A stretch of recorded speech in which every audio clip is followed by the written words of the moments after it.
Alrighty, we've kind of dabbled a little bit in lesson number 6. I kind of walked you through the first couple levels. Said don't go much farther. I just want you to experiment a little bit and see what's happening. Okay, so we kind of got through level number 3. And then I said, all right, now let's take a moment to kind of formally look at things. So you should have right now watched the video from Danny explaining a little bit more formally about how this new language works and how we're going to format text using this new language called CSS. So I need you to have your journal. Okay, and we're going to take a little bit of notes today so you start to get used to kind of the structure and what we call the syntax. Okay, that'll make sense in just a moment. Okay, but I need you to find a new page, and here's what I want you to put up here at the top. Okay, so on one side, put HTML, and then on this side, put, let me move this out of the way a little bit here. There. CSS. Okay. So you spent those first few weeks learning how to put content in using HTML. So you remember the big thing is you had to learn these things called tags, and you use these greater than, less than symbols. And oftentimes you had one that started or opened a tag, and then you had a closing tag. That looks kind of weird there. Let me erase this guy. Okay, and the closing one always had that forward slash. So you had a start and an end, and these were called tags. Okay, cool. Now, CSS is this new language that we're going to start working with. Just so that you know, the C stands for cascading. That's a word often used to describe waterfalls, like when water falls and it just goes down. That's kind of the idea, cascading. The first S stands for style. The second S stands for sheets. Okay, these files are called sheets, and basically you program within them. All right, now HTML used greater than or less than symbols. CSS uses these curly brackets that look like this. Okay, they're a little hard to draw. Okay, they're kind of squiggly. When you look at your keyboard, you will see that they are right next door to the letter P, and you have to use the shift key to get them. Sometimes they're called braces, but this is primarily how you get them set up. Okay, you use these to make something called rules or rule sets. Okay, now these two languages work together. All right, the HTML provides the content part. The CSS provides the pretty stuff like the color, and then what kind of font we're going to use and how we're going to format it. Will it be bolded? All of those kinds of things. So they work hand in hand, but a little different language. Okay. Now let's come right here, and now let's just focus on CSS. And specifically, I want to give you an example of what one of these rules looks like. Okay, so this is an example of a rule, or what they call it, a rule set. Okay, so the first thing that we need to do, let me get this out of the way so I get a little more room.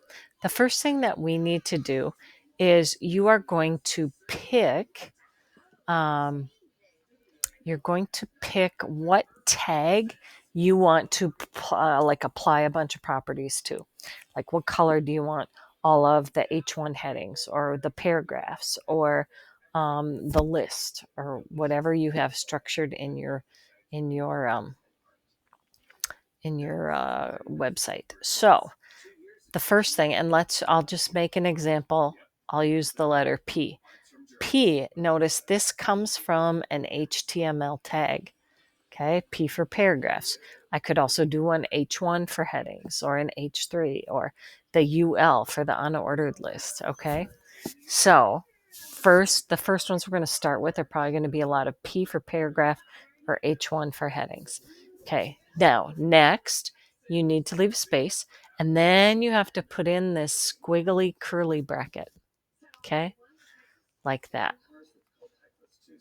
Now, here's what's going to happen next. Usually, you're going to leave some space because you're going to list a bunch of properties here.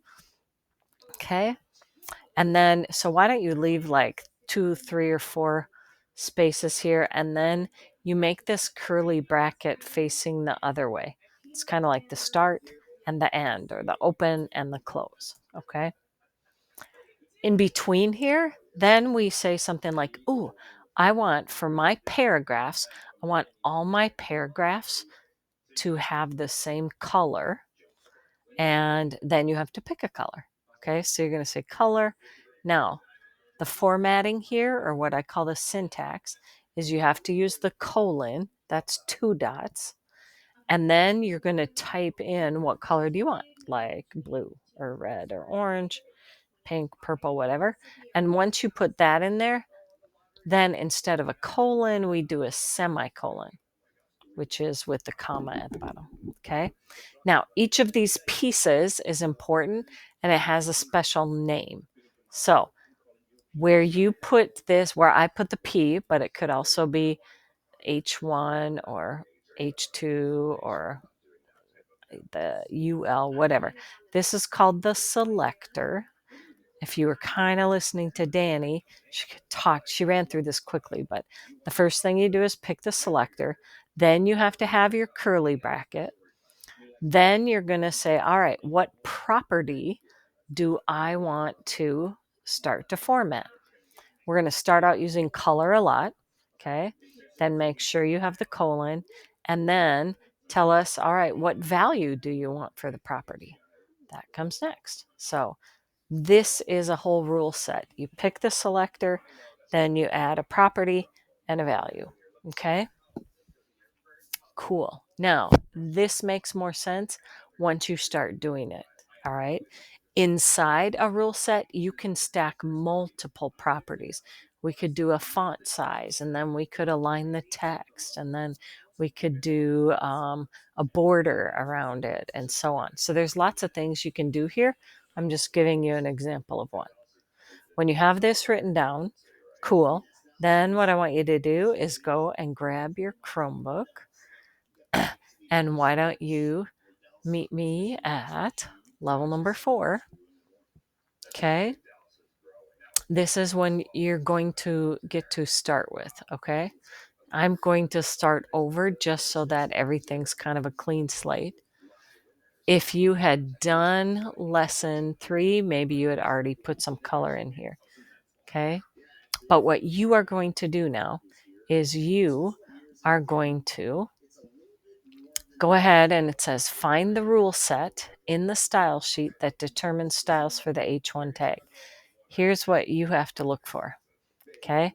You have a file that's the HTML file. I can tell that because that's what it says after the period. Here's the style.css file. Here's where the pretty stuff is. Okay. All right. It says write a new rule that will determine the style for the H3 tag. Add code to make a different color for H3. Okay. Now, notice right now my H1 was red. Probably back there on lesson 3, you got to make it a different color. So I'll just say orange or something if I could spell. There you go. Okay. So now what they want you to do is just come down here after that last curly bracket. And this time they want us to do H3. Put a space. Find the curly brackets. Here's the cool thing you'll see. Oh, when I type the left-handed one, I get both. Hit enter. Then go ahead and type color, put a colon, and then pick something that you want for these ones. I'm going to pick like a green or something like that. Do not forget to put a semicolon. At the end of each of these properties, gotta have a semicolon. Okay? Cool. There you go.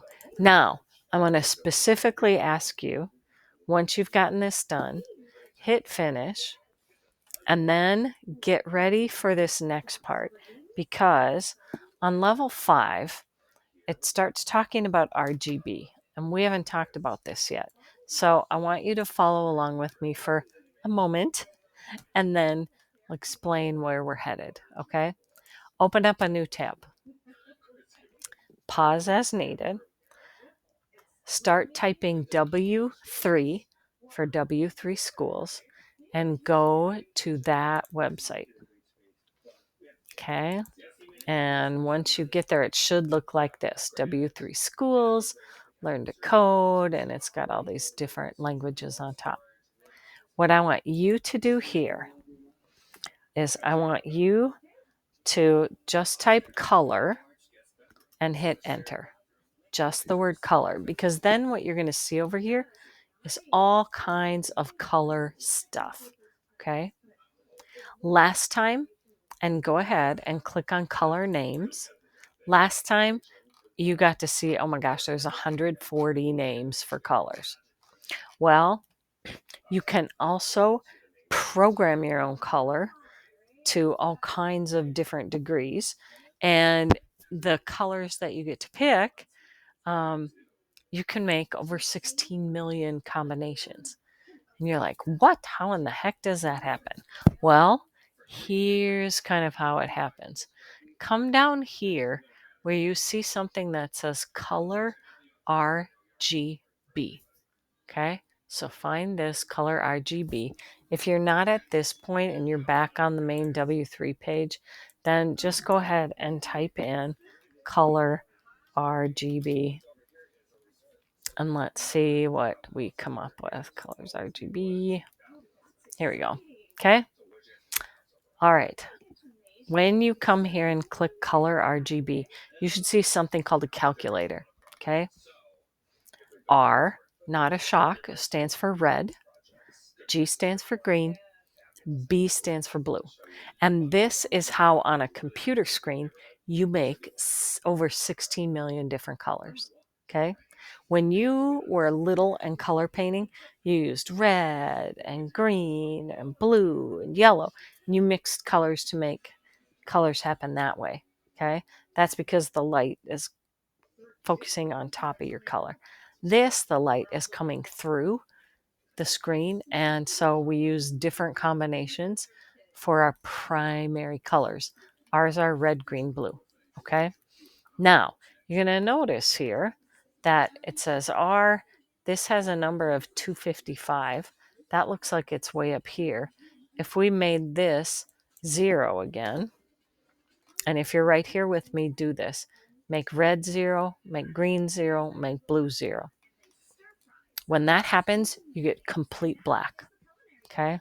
When everything is 0, think of it, there is no light. That's why it's total darkness. Likewise, the maximum you can go to is 255. Put in 255 for red. Put in 255 for green. Weird, red and green make bright yellow. Put in 255 for blue. And see what happens? All light makes white. Okay? Now, all the different combinations of these will change the color to be any one of these over 16 million ones. You can see if you start bringing down the red, see what happens? Start bringing down the green a little bit, see what happens? Start bringing down the blue a little bit, see what happens? Interesting, right? What if you see this? I think they have one called Color Picker. Okay, if you see this on the side. And here, what's nice, they get into some kind of different ways to calculate these, but you'll start to see RGB and then your 3 values for red, green, and blue.